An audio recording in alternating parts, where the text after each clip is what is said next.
Johnny, there was a guest article in Digital Bytes about 6 months ago regarding stablecoins. How has this particular market developed since then?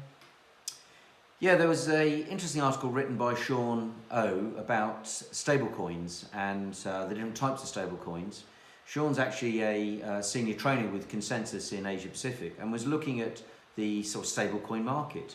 And one of the sources he quoted was a company called Coindex, where in only October they were following 17 stablecoins. Now there's actually 50 stablecoins.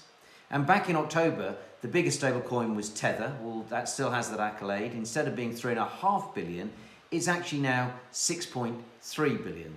But it's interesting because if you actually look at the chart of Tether's capitalization, which you can see here, you can see how it seems to have quite a stepped performance in terms of its capitalization. And I'm not quite sure why it seems to go up like a pair of stairs in terms of its capitalization. There seems to have been at least 3 different times when the size, the capitalization of Tether has increased quite markedly in a very, very short time period, as we've just seen recently.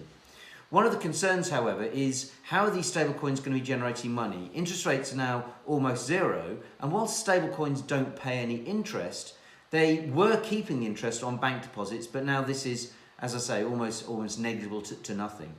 But meanwhile, we see 2 of the largest stablecoins, Tether and Circle. They both have nearly, between them, $1 billion are in various different exchanges, ready to potentially go into the markets at a very, very short notice.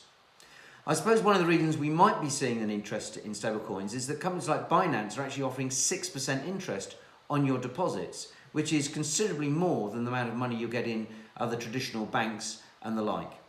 However, it is worth bearing in mind that it was only a year ago that Tether admitted that they didn't have sufficient capital because they were meant to have every Tether coin, it was meant to be backed by US dollar, and then Tether didn't. But those concerns and fears around that seem to have dissipated, and Tether at the moment would appear to be going from strength to strength.